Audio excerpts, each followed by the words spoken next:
तो दोस्तों कैसे हैं आप सब। आई होप सब अच्छे ही होंगे। तो आज इस वीडियो में हम बात करने वाले हैं फंडामेंटल राइट्स यानी कि मौलिक अधिकारों के बारे में। आप सभी ने फंडामेंटल राइट्स के बारे में तो सुना ही होगा। आज इस वीडियो में मैं बहुत शॉर्ट और इजी वे में सारे फंडामेंटल राइट्स को एक्सप्लेन करने वाला हूँ। फंडामेंटल राइट्स के बारे में हर इंडियन सिटीजन को जानकारी होनी ही चाहिए।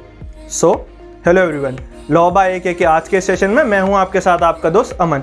इस चैनल पर आपको मिलने वाली है लॉ से जुड़ी हर छोटी बड़ी जानकारियां, तो वीडियो के एंड तक बने रहिए क्योंकि इस चैनल पर बातें तो कम है लेकिन जानकारी में दम है।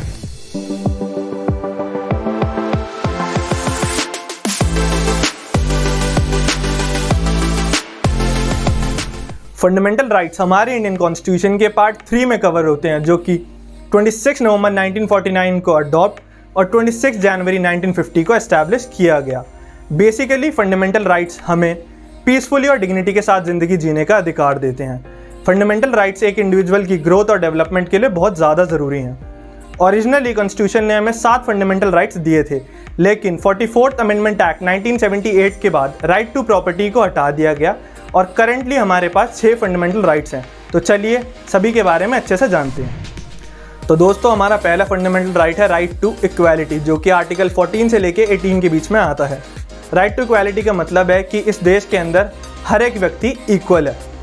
इसका आर्टिकल 14 बात करता है कि कानून के समक्ष प्रत्येक व्यक्ति एक समान है और उसे कानून के समान संरक्षण का अधिकार है।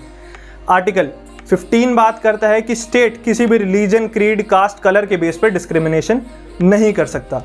आर्टिकल 16 बात करता है कि स्टेट को सभी को इक्वल अपॉर्चुनिटीज़ देनी है, जो कि उनकी इंडिविजुअल ग्रोथ के लिए बहुत ज़्यादा ज़रूरी है। For example equal chances of employment.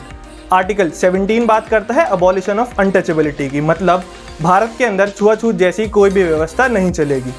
और आर्टिकल 18 बात करता है अबॉलिशन ऑफ टाइटल्स के बारे में, मतलब कि कोई भी किसी को एक टाइटल नहीं दे सकता। टाइटल से मेरा मतलब है नाम से पहले और नाम के बाद में कुछ जोड़ना, लेकिन मिलिट्री टाइटल्स वैलिड हैं। उसी के साथ ही एकेडमिक टाइटल्स भी वैलिड है। मिलिट्री टाइटल से मेरा मतलब है कि किसी के नाम के आगे जनरल, ब्रिगेडियर, कॉलोनल जोड़ा जा सकता है। साथ ही एकेडमिक टाइटल जैसे डॉक्टर, एडवोकेट एक्सेट्रा ये भी वैलिड है।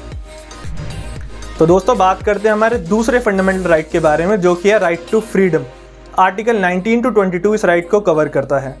बेसिकली राइट टू फ्रीडम का मतलब है आज़ादी का अधिकार। इसका आर्टिकल 19 6 पार्ट्स में डिवाइड किया गया है। Article 19 clause 1 sub clause A बात करता है right to freedom of speech and expression. इसका मतलब यह है कि हर एक व्यक्ति को अपने व्यूज़ और ओपिनियंस रखने का अधिकार है, लेकिन इसका मतलब यह नहीं कि आप कुछ भी बोलोगे। इसके ऊपर एक लीगल रिस्ट्रिक्शन लगाया गया है। Article 19 clause 1 sub clause B बात करता है right to assemble peacefully without arms के बारे में। इसका मतलब यह है कि हर एक नागरिक को पीसफुली एकत्र होने का अधिकार है, लेकिन उनके पास कोई आर्म्स से मेरा मतलब है एम्यूनेशन जैसे गन्स एक्सेट्रा नहीं होने चाहिए। कोई भी पीसफुली एक जगह पर एकत्र हो सकता है, चाहे वो एक ग्रुप हो या फिर 2 लोग हों या 4 लोग हो या 10 लोग हों, लेकिन उनके पास कोई भी आर्म जैसे गन एक्सेट्रा ये सब नहीं होने चाहिए। Article 19 clause 1 sub clause C बात करता है राइट टू फॉर्म एसोसिएशन और कोऑपरेटिव सोसाइटी, मतलब प्रत्येक व्यक्ति को कोई भी political party, group, club, firm etcetera बनाने की अनुमति है।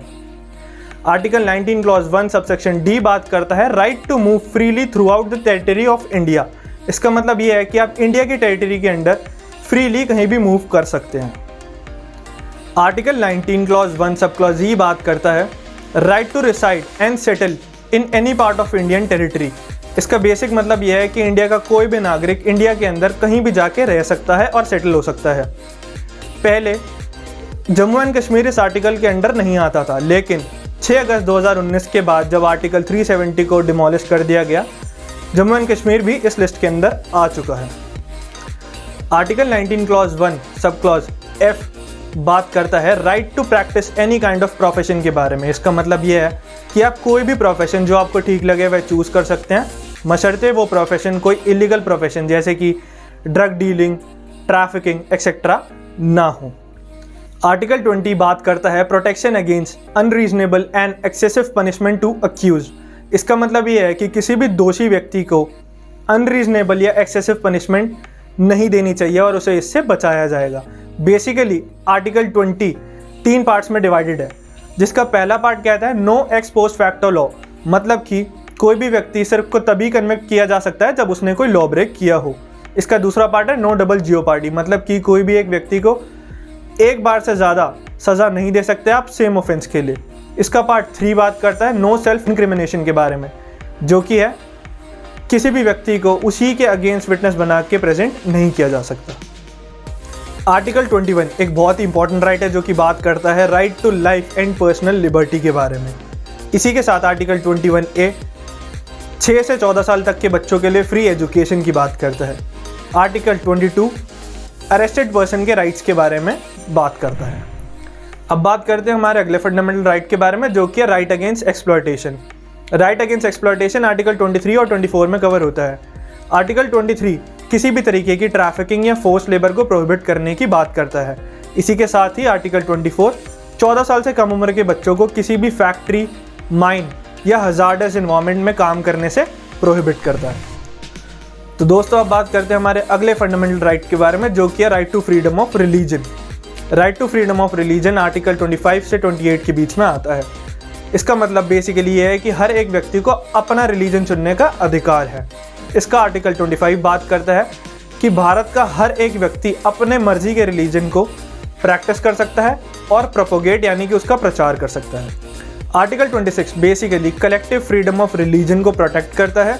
और इसी के साथ आर्टिकल 27 यह बताता है कि स्टेट किसी भी public fund for example taxes को किसी भी पर्टिकुलर रिलीजन को प्रमोट या मेंटेन करने के लिए यूज़ नहीं कर सकती है। आर्टिकल 28 बेसिकली ये बताता है कि ऐसे कोई भी एजुकेशन इंस्टीट्यूशन में कोई भी रिलीजियस इंस्ट्रक्शन नहीं दी जा सकती जो कि कंप्लीटली स्टेट फंड्स के ऊपर मेंटेन होता हो और रन करता हो। अब बात करते हैं हमारे अगले फंडामेंटल राइट के बारे में, जो कि है cultural and educational right. Article 29 और 30 इस राइट के साथ डील करते हैं। बेसिकली ये राइट हर एक सिटीजन को अपना डिस्टिंक्ट कल्चर, हेरिटेज, लैंग्वेज को प्रोटेक्ट करने का राइट देता है। उसी के साथ ही सबको एजुकेशन देने की भी बात करता है। इसका आर्टिकल 29 ये बताता है कि हर एक व्यक्ति अपने कल्चर, लैंग्वेज, हेरिटेज को प्रोटेक्ट कर सकता है। उसके साथ ही आर्टिकल 29 हमें ये भी बताता है कि किसी भी सिटीज़न को किसी भी एजुकेशन इंस्टीट्यूशन में सिर्फ एडमिशन देने से इसलिए नहीं रोका जा सकता कि वो किसी पर्टिकुलर रेस, क्रीड, रिलीजन से बिलोंग करता है। आर्टिकल 30 किसी भी माइनॉरिटी, फिर चाहे वो लिंग्विस्टिक यानी भाषाई माइनॉरिटी हो या फिर रिलीजियस यानी धार्मिक माइनॉरिटी, को अपने पसंद का एजुकेशनल इंस्टीट्यूशन ओपन करने का राइट देता है।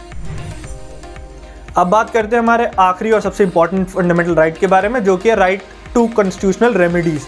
आर्टिकल 32 इस फंडामेंटल राइट को कवर करता है। बेसिकली इस फंडामेंटल राइट को बनाया गया है ताकि जब भी आपका कोई फंडामेंटल राइट वॉलेट हो तो आप डायरेक्टली विजिट कर सकते हैं सुप्रीम कोर्ट या high court. Doctor BR Ambedkar साहब आर्टिकल 32 को heart and soul of the constitution भी कहते थे। बेसिकली इस राइट के अंदर आपको 5 ऐसी रेमेडीज मिलती हैं जिन्हें हम रिट्स के नाम से जानते हैं, जो कि हैं habeas corpus, mandamus, quo warranto, certiorari and prohibition. अब ये रिट्स क्या हैं और इनका एक्सप्लेनेशन मैं अपनी अगली वीडियो में आपको दूंगा, क्योंकि यह वीडियो बहुत ज़्यादा लेंथी हो जाती, इसी वजह से रिट्स के ऊपर वीडियो मैं नेक्स्ट बनाऊंगा। सो अगर आपको मेरा यह वीडियो इन्फॉर्मेटिव लगा हो तो वीडियो को लाइक ज़रूर कीजिए, साथ ही चैनल को सब्सक्राइब कीजिए और शेयर कीजिए। बेल नोटिफिकेशन दबाना मत भूलिए ताकि आपको आने वाले अपकमिंग मेरे सभी वीडियोज़ के नोटिफिकेशंस मिलते रहें। सो थैंक यू, आप सभी लोग अपना ध्यान रखिए।